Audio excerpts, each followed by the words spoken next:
Saya telah dilaporkan bahwa saudara-saudara sudah bertemu untuk membahas masalah 4 pulau yang jadi bahan pembicaraan sekarang.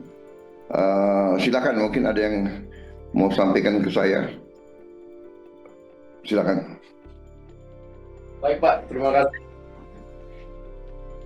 Jadi kami telah membicarakan soal 4 pulau dan alhamdulillah tadi berdasarkan temuan baru dari Pak Mendagri, kita ketemu dokumen lama keputusan Mendagri tentang kesepakatan 2 gubernur yang pada waktu itu ditandatangani oleh Raja Inal Siregar, Gubernur Sumatera Utara, yang menyepakati bahwa 4 pulau itu masuk ke dalam wilayah Aceh, Pak.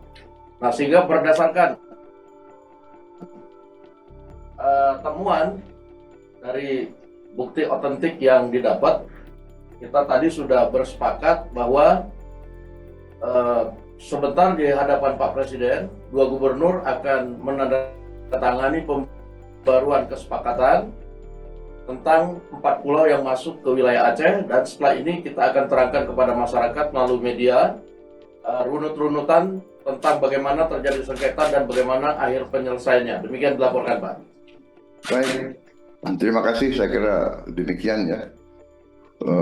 Saya kira prinsip bahwa kita satu negara NKRI, saya kira itu selalu jadi pegangan kita.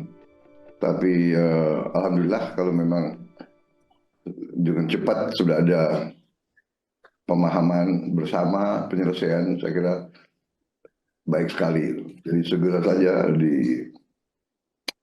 diumumkan ke masyarakat nanti supaya nggak jadi bahan untuk bikin rame lagi. Suasana kita sangat bagus, jadi kita sangat perlu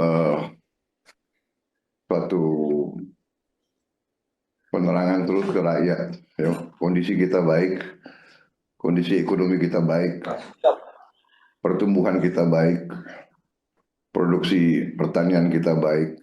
Saya lihat kemajuan di semua bidang, jadi kita semua perlu untuk terus menjaga kondisi ini. Tapi apapun saya ucapkan terima kasih kepada saudara sekalian, kepada para menteri, para pejabat yang telah bekerja keras, ya. Saya sangat menghargai.